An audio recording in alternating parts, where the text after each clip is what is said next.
Ratio analysis हमारा topic है। Analysis के हवाले से आप लोगों से डिस्कशन हुई भी है मेरी पहले, तो थोड़ा सा वो रिपीट कर लेते हैं जो हमने पहले सेमेस्टर 3 में किया था। जी, कौन बताएगा मुझे कि रेशो एनालिसिस से क्या मुराद है? रेशो एनालिसिस में हम कंपैरिजन करते हैं। हाँ, उससे भी ज़्यादा एक मेन एलिमेंट जो मैंने डिस्कस किया था वो मैंने ये डिस्कस किया था आपसे कि बेसिकली काउंटिंग में जो हमारे पास फिगर्स हैं, फॉर एग्जांपल कि अकाउंटिंग के जो फिगर्स हैं हमारे पास, लेट सपोज प्रॉफिट है, इट इज़ $100,000। तो यस, ठीक है, ये हमें ये बता रहा है कि कंपनी प्रॉफिट में है और उसने $1,00,000 का प्रॉफिट किया है। मगर अब इस फिगर से हम क्या रिजल्ट या क्या आउटपुट या क्या नतीजा अखज़ करें कि कंपनी की परफॉर्मेंस कितनी अच्छी रही इस साल, या कंपनी की मैनेजमेंट ने कितना इफेक्टिवली एफिशिएंटली काम किया, तो ये फिगर्स ये नहीं बताती। इन फिगर्स को इंटरप्रेट करने के लिए, उनको क्वालिटेटिव बनाने के लिए कि हम डिफाइन कर सकें कि जो फाइनेंशियल स्टेटमेंट्स में फिगर्स हैं हमारे पास, वो क्या इस कंपनी की पिक्चर या इस कंपनी की परफॉर्मेंस को अच्छा या बुरा शो कर रही हैं, हम क्या करते हैं, हम उनका रेशो एनालिसिस करते हैं। तो रेशो एनालिसिस में मैंने सिंपली बताया था कि इंटरप्रिटेशन ऑफ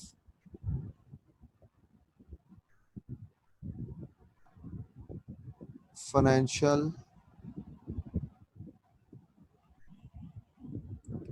फिगर्स कह लें, डाटा कह लें, ठीक है, कि जो फाइनेंशियल फिगर्स हैं उनकी इंटरप्रिटेशन, कि उनको हम क्वालिटेटिवली एक्सप्लेन कर सकें कि परफॉर्मेंस वाज गुड या बैड, जिसमें यस एक तरीका कंपैरिजन करना है। दूसरा, उसके अंदर 3 4 5 चीज़ें हमने डिस्कस की थी, मैं उनमें से रिपीट कर देता हूँ। नंबर 1 हमने उसमें डिस्कस किया था जिसको मैंने कहा था टाइम सीरीज या ट्रेंड एनालिसिस। इसमें क्या है कि आप एक इंडिविजुअल कंपनी की performance over a time period देखते हैं। फॉर एग्जांपल, हमने कहा ये ए कंपनी है और उसकी प्रॉफिटेबिलिटी रेशियो 2010 में 10% थी, 11 में 14% हो गई और 12 में ये 16% हो गई। तो हमें एक ट्रेंड नजर आ रहा है इस कंपनी की परफॉर्मेंस का कि इसका इंक्रीजिंग ट्रेंड है, कि अपनी प्रॉफिटेबिलिटी में हर पिछले साल से आने वाले साल में इसमें इजाफा हो रहा है। दूसरा जो इसमें हमने डिस्कस किया था वो था क्रॉस सेक्शन एनालिसिस था। क्रॉस सेक्शन एनालिसिस को हम कह सकते हैं कंपैरेटिव एनालिसिस। जिस तरह अभी एकरा ने बोला कि ये कंपैरिजन के लिए है, कंपैरेटिव एनालिसिस, कि जहां पर आप एक ही टाइम पीरियड के ऊपर डिफरेंट कंपनीज को आपस में कंपेयर करते हैं। लेट्स सपोज 2015 की फिगर्स हैं और ये ए कंपनी है, ये बी कंपनी है और ये सी कंपनी। तो ए कंपनी की लेट्स सपोज परफॉर्मेंस थी वाज 14% प्रॉफिटेबिलिटी थी, बी की 20% थी और सी की 12% थी। तो हम बड़ी आराम से कंपेयर करके बता सकते हैं कि यार बी जो है ना इस वक्त वो इस सेट ऑफ इंडस्ट्रीज में या इन सेट ऑफ कंपनीज में सबसे अच्छा परफॉर्म कर रही। इसी तरह आप एक इंडस्ट्री को उसके सेक्टर से कंपेयर कर सकते हैं या एक कंपनी को उसकी पर्टिकुलर इंडस्ट्री में कंपेयर कर सकते हैं। एक सेक्टर को दूसरे सेक्टर से भी कंपेयर किया जा सकता है अगर सिर्फ प्रॉफिटेबिलिटी या इन्वेस्टमेंट के पर्सपेक्टिव से देखा जाए। अगर आपने डीपली उनकी परफॉर्मेंस देखनी है तो आमतौर पर प्रेफरेबल यही है कि आप एक ही सेक्टर या एक ही इंडस्ट्री से बिलोंग करती हुई कंपनीज को आपस में कंपेयर करें, क्योंकि वो एक सही कंपैरिजन बनता है। जो मैथ्स कहता है कि compare apples with apples, oranges with oranges, equal like चीज़ों को आपस में कंपेयर किया जाता है। मगर जब आप इन्वेस्टमेंट के पर्सपेक्टिव से देख रहे हैं और आपके दो ही ऑब्जेक्टिव हैं कि हमने प्रॉफिटेबिलिटी को देखना है और हमने अपने रिस्क को देखना है, तो फिर आप मुख्तलिफ सेक्टर की कंपनीज को आपस में कंपेयर कर सकते हैं कि जिनमें किस में प्रॉफिटेबिलिटी ज़्यादा है, किस में रिस्क कम है और आपका रिटर्न ऑन एवरेज उस बेहतर है। तो उधर आप आपस में भी कंपेयर कर सकते हैं। फिर इसके तीसरा था जिसके अंदर टाइम सीरीज और क्रॉस सेक्शन दोनों को कंबाइन किया जाता है। ठीक है, इसके अंदर हमारे पास उसको मेरा ख्याल है हम इस तरह लेते हैं कि जनाब लेट सपोज अगर 2010 है, 2011 है, 2012 है, तो हमने ए कंपनी की भी परफॉर्मेंस को ले लिया है, बी कंपनी की परफॉर्मेंस को भी ले लिया है, सी कंपनी की परफॉर्मेंस को भी ले लिया है। अब इस तीसरे में ये कंबाइंड अप्रोच है, हम कह सकते हैं ये हमारा कंबाइंड अप्रोच का एनालिसिस है कि जिसमें हमने क्या किया है, हमने टाइम सीरीज या ट्रेंड को और क्रॉस सेक्शन दोनों को मिला लिया। और इसके अंदर हम बेसिकली क्या है कि अब हमारे पास हर कंपनी की उस पर्टिकुलर साल की परफॉर्मेंस भी आ गई है और उस पूरे टाइम सीरीज के ऊपर भी होंगे। हम कंपनीज को आपस में भी कंपेयर कर सकते हैं और हर कंपनी का ट्रेंड भी देख सकते हैं ओवर अ टाइम पीरियड। अभी तो मैंने एग्जांपल समझाने के लिए 3 सालों को लिया, आमतौर पे 5-10 साल, और इकोनॉमिक्स में तो 50-50 साल के भी स्टेटिस्टिक्स, 50-50, 100-100 साल के स्टेटिस्टिक्स को हम इस तरह कंपेयर कर सकते हैं कंपनियों की, नहीं तो मैक्रो लेवल पर कंट्रीज के फिगर्स को इस तरह लिया जाता है। अब इसके हवाले से हमें क्या एडवांटेज है इसमें, हमें दोनों जो पिछले हमारे पास तरीके थे रेशो को एनालाइज करने के, उन दोनों तरीकों के जो अच्छे फैक्टर्स हैं वो यहाँ पर हमारे पास इनकॉर्पोरेट होते हैं और हमें इसमें बेनिफिट नज़र आता है कि हम आपस में कंपनीज को भी कंपेयर कर सकते हैं और ओवर द टाइम पीरियड भी देख सकते हैं कि कब कौन सी कंपनी बेहतर परफॉर्म कर रही थी। अच्छा जी, फिर इसके बाद चौथे नंबर पे मैंने डिस्कस किया था आपके साथ हॉरिजॉन्टल एनालिसिस। हॉरिजॉन्टल एनालिसिस या जिसको हमने कहा था इंडेक्स एनालिसिस। ठीक है, इसके लिए एक सेपरेट टेक्निक और क्वेश्चन हमने किया था। इसी तरह पांचवा था हमारे पास वर्टिकल एनालिसिस या कॉमन साइज एनालिसिस भी इसको कहा जाता है। ये मैंने कहा था ज्यादातर कंपनी की इंटरनल मैनेजमेंट इस्तेमाल करती है ये दोनों टूल्स। अब इसमें बेसिकली क्या था डिफरेंस, या ये इसमें क्या अप्रोच यूज की गई थी। वर्टिकल या कॉमन साइज एनालिसिस में ये अप्रोच की गई थी कि आपके पास वर्टिकल एनालिसिस बना है टॉप टू बॉटम या बॉटम टू टॉप। इसमें मैंने कहा था हम एक बेस फिगर लेते हैं और अगर उसमें हम बात करें कि इनकम स्टेटमेंट है या statement of profit and loss है, तो सेल्स को बेस फिगर बनाया जाता है और बाकी तमाम वैल्यूज को जो इस प्रॉफिट एंड लॉस स्टेटमेंट की जो सेल्स के नीचे फॉलो अप हो रही है उन सबको हम सेल्स की परसेंटेज में कंपेयर करते थे। अब ये करने के बाद आप उसके ऊपर इसी तरह जो ऊपर मैंने डिस्कस किए हैं, या टाइम सीरीज में साल, एक साल से दूसरे साल को कंपेयर कर सकते हैं, क्रॉस सेक्शन एक कंपनी को दूसरी कंपनी से कंपेयर कर सकते हैं और कंबाइंड भी कर सकते हैं उसका एनालिसिस। मगर इसमें जो वर्टिकल एनालिसिस या कॉमन एनालिसिस असल जो एनालिसिस है वो ये है कि आपने अपनी जो फाइनेंशियल स्टेटमेंट्स हैं उनको बेस फिगर की परसेंटेज में कन्वर्ट करना है। अगर statement of profit and loss है या इनकम स्टेटमेंट जिसको कहते हैं, तो सब चीज़ों को सेल्स की परसेंटेज में कन्वर्ट किया जाएगा। और अगर फाइनेंशियल पोजीशन है, बैलेंस शीट है या स्टेटमेंट ऑफ फाइनेंशियल पोजीशन है, तो टोटल एसेट्स की फिगर को हम बेस फिगर 100% ज्यूम करेंगे और बाकी तमाम फिगर्स को उसकी परसेंटेज में कन्वर्ट करेंगे। इन दोनों के ऊपर एक एक सवाल मैं करवाऊंगा आपको, क्योंकि इसमें है, वैन ऑन में है, इन दोनों के ऊपर एक एक सवाल है, तो वो हम डिस्कस कर लेंगे। अच्छा, अब जो आपका हॉरिजॉन्टल एनालिसिस है या इंडेक्स एनालिसिस है, इसमें क्या है कि इसमें हम लेफ्ट टू राइट या राइट टू लेफ्ट चलते हैं, जिसमें हमारी जो बेस फिगर होती है वो हम किसी एक साल को, किसी एक ईयर को बेस फिगर अज्यूम कर लेते हैं। फॉर एग्जांपल मैंने कहा जी 2012 जो है ना, ये इसकी जो फिगर्स हैं वो मेरी बेस फिगर है, तो क्या होगा कि 2012 की तमाम फिगर्स मेरी 100% हो जाएंगी और आने वाले सालों की फिगर्स को मैं उसकी परसेंटेज में कन्वर्ट कर लूंगा और इस तरह हॉरिजॉन्टली यानी लेफ्ट टू राइट या राइट टू लेफ्ट में कंपेयर कर सकूंगा कि मेरी बेस ईयर के मुकाबले में बाकी सालों की फिगर्स क्या उससे इम्प्रूव हुई हैं या उससे इम्प्रूव नहीं हुई, या ख़राब हो गई है परफॉर्मेंस, या डिक्लाइन आ गया परफॉर्मेंस। अब ये सारी टाइप के ऊपर हल्के हल्के क्वेश्चंस हमने गिटमैन में किए थे। वैन ऑन में उस तरतीब में क्वेश्चन नहीं है, मगर बहरहाल अभी हम स्टार्ट करते हैं एक एक टाइप के वो रेशोज के फार्मूलों से, और फिर आहिस्ता आहिस्ता जो है ना हम उसके ऊपर प्रैक्टिस करते करते फिर मूव कर जाएंगे हम ऐसे क्वेश्चंस में जिसमें पूरा सिनेरियो जो है वो डिस्कस होगा।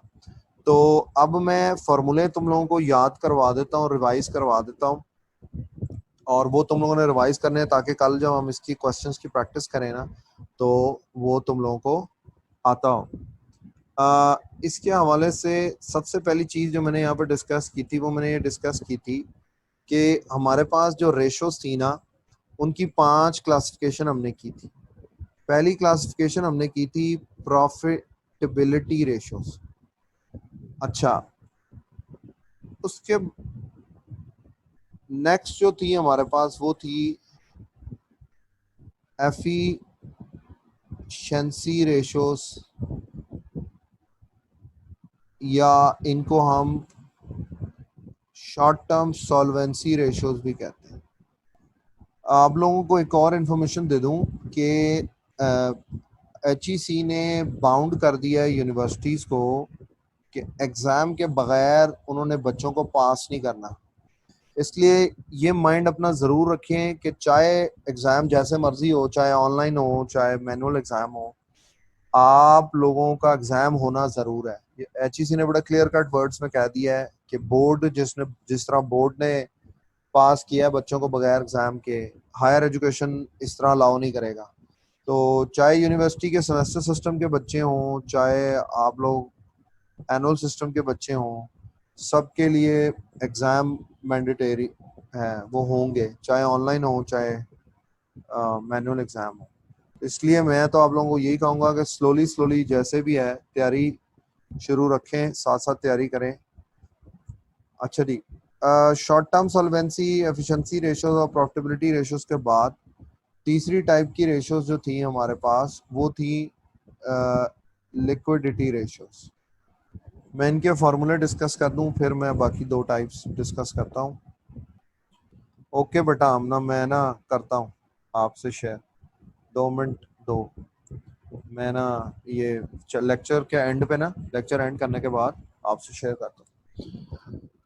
अच्छा जी, प्रॉफिटेबिलिटी रेशोज के हवाले से अगर हम बात करें तो सबसे पहली जो रेशो है वो थी हमारे पास जीपी मार्जिन, जिसको आप सब जानते हैं ग्रॉस प्रॉफिट मार्जिन के नाम से है। उसका फॉर्मूला बड़ा सिंपल था, that was gross profit GP divided by sales multiply by 100, और इसका जो आंसर आता था वो परसेंटेज में आता था। जैसे इस केस में मैंने कह दिया 20% सिर्फ। अब इसकी जो बेसिक अंडरस्टैंडिंग थी वो बड़ी सिंपल है कि ये क्या बता रहा है, ये बता रहा है कि हर $1 की सेल में या ₹1 की सेल में 20% यानी 20 पैसा जो हैं वो ग्रॉस प्रॉफिट को रिप्रेजेंट कर रहे हैं, वो हमारा ग्रॉस प्रॉफिट मार्जिन है। और इसकी सिंपल अंडरस्टैंडिंग ये है कि ये जितनी हाई होगी बिजनेस की प्रॉफिटेबिलिटी उतनी अच्छी है। ठीक है, इसका मतलब बिजनेस का प्रॉफिट मार्जिन उतना ज्यादा है, इसका मतलब बिजनेस उतना ज्यादा प्रॉफिट अर्न कर सक रहा है। ठीक है, इसी तरह अगली रेशो है जीपी मार्जिन के बाद ओपी मार्जिन, जिसको हम कहेंगे operating profit margin. Operating profit margin जो है उसमें क्या है कि जीपी के बाद दूसरा हमारा जो प्रॉफिट है ईबीआईटी, जिसको ऑपरेटिंग प्रॉफिट कहते हैं, EBIT divided by sales multiply by 100, और इसका आंसर भी परसेंटेजेस में आएगा। लेट्स सपोज 15% आ गया। इसकी इंटरप्रिटेशन भी सिमिलर है जीपी मार्जिन की तरह कि $1 या ₹1 की सेल में 15% या 0.15 पैसा या सेंट्स या $0.15 जो है वो हमारा ऑपरेटिंग प्रॉफिट है। और इसका भी इंडिकेटर यही है कि जितना हाई होगा ऑपरेटिंग प्रॉफिट मार्जिन उतना कंपनी की प्रॉफिटेबिलिटी बेहतर है। ऑपरेटिंग प्रॉफिट मार्जिन के बाद हमारे पास नेक्स्ट है इसके अंदर, उसको कहते हैं net profit margin, NP margin. अब इसका फॉर्मूले में ना थोड़ा सा चेंज है वैन ऑन और गिटमैन में। मैं ना दोनों लिख देता हूं ताकि आपको कोई कंफ्यूजन ना रहे। एनपी मार्जिन या नेट प्रॉफिट मार्जिन में जो गिटमैन का फॉर्मूला था, ये मैं इसके साथ ब्रैकेट में लिखने लगा हूं, गिटमैन। ठीक है, अब ये मैं सिर्फ इसलिए लिख रहा हूं कि ताकि वो बच्चे जो गिटमैन की प्रैक्टिस करें वो कंफ्यूज ना हो। असल में पेपर में मैटर नहीं करता। पेपर में आप एनपी मार्जिन का जो फॉर्मूला लिखेंगे उसके मुताबिक वैल्यूज पुट करके आंसर निकालेंगे, आंसर ठीक होगा, एग्जामिनर आपको मार्क्स अवार्ड करेगा। अगर आप फार्मूला नहीं लिखते और डायरेक्ट वैल्यूज पुट करके अपनी मर्जी से निकाल देंगे तो फिर प्रॉब्लम होगी, क्योंकि फिर एग्जामिनर को ये क्लियर नहीं होगा कि आपने कौन सा फार्मूला यूज किया है। अच्छा, तो ये है जनाब EACS, earnings available for common stock holders divided by sales multiply by 100, और ये भी परसेंटेज में आता है। लेट्स सपोज ये 10% आ गया, ठीक है। और आगे एनपी मार्जिन, अब मैं बताने लगा हूँ वैन ऑन से या इन जनरल। इन जनरल जो फॉर्मूला है वो यही वाला यूज होता है वैन ऑन से। वो फॉर्मूला था हमारे पास नेट प्रॉफिट यानी earnings after tax divided by sales multiply by 100, और ये भी परसेंटेज में उस तरह ही है। और इसकी इंटरप्रिटेशन भी सिमिलर है पहली दो रेशियोज की तरह, कि अगर 10% है या जितनी भी है तो इसका मतलब यह है कि हमारे हर $1 की सेल में 10% नेट प्रॉफिट का मार्जिन है, या ₹1 की सेल में 10% नेट प्रॉफिट है। तो पैसों में उसको कन्वर्ट कर लें, अगर ₹1 के हिसाब से है तो इसका मतलब हर रुपए का 10 पैसे या हर डॉलर के 10 सेंट्स जो हैं वो हमारे नेट मार्जिन को, नेट प्रॉफिट मार्जिन को रिप्रेजेंट करते हैं। कॉमन सेंस की बात है कि इसका भी जो अच्छा होने का इंडिकेटर है वो यही है कि जिस कंपनी की net profit margin ratio high होगी, इसका मतलब है वो कंपनी ज़्यादा प्रॉफिटेबल है, उसके अंदर इन्वेस्ट करने पे ज़्यादा रिटर्न मिलने की उम्मीद हो सकती है। अच्छा, इसके बाद चौथे नंबर पे था इधर हमारे पास रिटर्न ऑन एसेट्स। इसको कहा जाता है ROA। ठीक है जनाब। अब इसके साथ भी किसी हद तक फॉर्मूले में वही इशू है जो नेट प्रॉफिट मार्जिन वाले फॉर्मूले में था, कि जनाब गिटमैन में थोड़ा सा फार्मूला जो है वो डिफरेंट है, और वैन ऑन में जो फार्मूला है वो थोड़ा सा डिफरेंट है। तो मैं इसी तरह डिस्कस कर देता हूँ दोनों फार्मूले, और उसके बाद हम जो हैं उसमें जो वेरिएशन है या चेंज है या डिफरेंस है उसको डिस्कस कर लेते हैं। एक मिनट रुके, मैं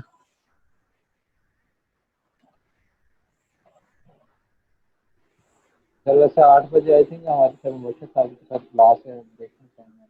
अच्छा चलो ठीक है। वो मेरी शायद क्लास लेट शुरू हुई है क्योंकि मेरे पास अभी 7 मिनट शो हो रहे हैं या 1 मिनट रह गया है। क्लास किसके साथ है नेक्स्ट तुम लोगों की? सर मुबश्शिर साहब के साथ। अच्छा चलो ठीक है, मैं यहीं पे एंड कर देता हूँ, यहीं से कल स्टार्ट कर लेंगे। और यार थोड़ी सी एनर्जी बहाल करो यार, वो क्या कहते हैं, तुम लोग बहुत ही बिल्कुल ही यार जैसे इंटरेस्ट ही नहीं ले रहे हो, बिल्कुल ऐसे गुमसुम बैठे हुए हो क्लास में। खैर कोई नहीं, खुद ही कर इंटरेस्ट दे रहे हो। पैदा हो जाना है तुम लोग। अल्लाह खैर करेगा। चलो ठीक है, कल हम यहीं से कंटिन्यू करेंगे। Okay, take okay care. Bye.